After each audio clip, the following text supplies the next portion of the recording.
મહેસાણામાં કડીમાં પેટા ચૂંટણીને લઈને ભાજપ અને કોંગ્રેસના ઉમેદવારોએ પોતપોતાની ઉમેદવારી નોંધાવી હતી। ભાજપના ઉમેદવાર રાજેન્દ્ર ચાવડા પોતાના સમર્થકો અને નેતાઓ સાથે સરકારી કચેરીએ પહોંચ્યા અને ફોર્મ ભર્યું, જ્યારે કોંગ્રેસના ઉમેદવાર રમેશ ચાવડાએ પણ પોતાના સમર્થકો સાથે પહોંચીને ઉમેદવારી નોંધાવી। ઉમેદવારી નોંધાવ્યા પછી બંને નેતાઓએ પોતપોતાની જીતના દાવા કર્યા હતા।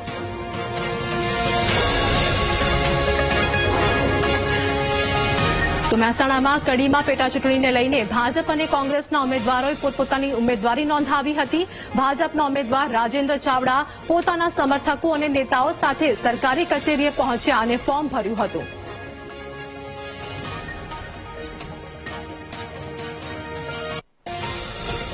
જૂનાગઢના વિસાવદરમાં પેટા ચૂંટણીમાં ઉભા રહેલા ઉમેદવારોએ ફોર્મ ભર્યું હતું। ભાજપ અને કોંગ્રેસ બંને પક્ષોના ઉમેદવારોએ ઉમેદવારી ફોર્મ ભર્યું। ભાજપના ઉમેદવાર કિરીટ પટેલ સરકારી કચેરીએ પહોંચ્યા અને ઉમેદવારી નોંધાવી હતી, તો કોંગ્રેસના ઉમેદવાર નીતિન રાણપરિયાએ પણ દાવેદારી નોંધાવી છે। વિસાવદર વિધાનસભાની પેટા ચૂંટણી માટે મેં નોમિનેશન ફાઇલ કરેલ છે।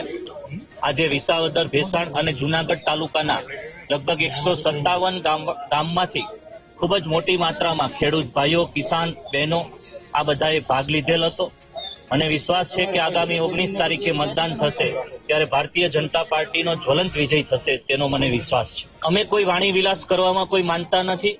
અમારી લડાઈ એ શબ્દોની લડાઈ નહીં, પરંતુ અમારી લડાઈ એ અમારા મતદાર ભાઈઓનો વિશ્વાસ જીતી અને એમના કામ કરવા માટેનો અમે એમને વિશ્વાસ અપાવશું, એ અમારી લડાઈ છે। હકારાત્મક રીતે દરેક ગામડે ગામડે કોઈની ટીકા ટિપ્પણી કરવાને બદલે અમે અમારે શું કરવાનું છે એ એજન્ડા સાથે અમે મતદાર ભાઈઓને અપીલ કરશું। એની પાસે કોઈ સ્થાનિક ઉમેદવાર લડી શક્યો તેવો નહોતો, ત્યારે કોંગ્રેસ પાર્ટીએ મને અહીંયા સ્થાનિકમાંથી મારી પસંદગી કરી છે। તો વિસાવદર વિધાનસભાની જનતા બહુ સાણી છે અને ખબર છે આયાતી ઉમેદવારને એ લોકો સ્વીકારતા નથી ક્યારેય। તો 19 તારીખે મારા પંજાના નિશાન ઉપર વિસાવદરની જનતા જંગી બહુમતીથી મતદાન કરી અને મને વિજય બનાવશે એવો મને ભરોસો છે। વિસાવદર બેઠક જંગી બહુમતીથી જીતવાનો દાવો વ્યક્ત કરવામાં આવ્યો છે। વિસાવદર બેઠકના ભાજપ પ્રભારી જયેશ રાદડિયાએ દાવો વ્યક્ત કર્યો છે।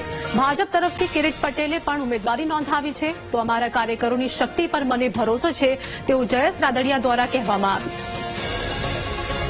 તો અમારા કાર્યકર્તાઓની શક્તિ પર મને ભરોસો છે તેવું જયેશ રાદડિયાની પ્રતિક્રિયા સામે આવી છે। ભાજપ તરફથી કિરીટ પટેલે પણ ઉમેદવારી નોંધાવી છે। મુખ્યમંત્રી શ્રી ભૂપેન્દ્રભાઈ પટેલની ઉપસ્થિતિમાં હજારો કાર્યકર્તાઓની ઉપસ્થિતિમાં આજે પહેલા વિજય સંકલ્પ સંમેલન, બાદમાં રેલી અને આજે ઉમેદવારી પત્ર ભર્યું છે। મને પૂર્ણ વિશ્વાસ છે કે આ વિધાનસભાની ચૂંટણી અમે જંગી બહુમતી સાથે જીતશું અને જે પ્રમાણે સમગ્ર દેશે અને રાજ્યના પરિણામો જોયા છે, અનેકવિધ વિકાસની વાતો, સરકારની યોજનાઓ નાના છેવાડાના ગરીબ પરિવાર સુધી પહોંચાડવાની અંદર સરકારને સફળતા મળી છે। કાર્યકર્તાઓની વાત આવે ત્યાં ભારતીય જનતા પાર્ટીના કાર્યકર્તાઓ હંમેશા એક બની અને ચૂંટણી કામ લાગી છે, એટલે બધો ઓવરઓલ માહોલ જોઈને મને પૂર્ણ વિશ્વાસ છે પાર્ટીના કાર્યકર્તાઓની શક્તિ ઉપર ભરોસો છે કે આ વિધાનસભાની પેટા ચૂંટણી અમે જંગી બહુમતી સાથે જીતશું।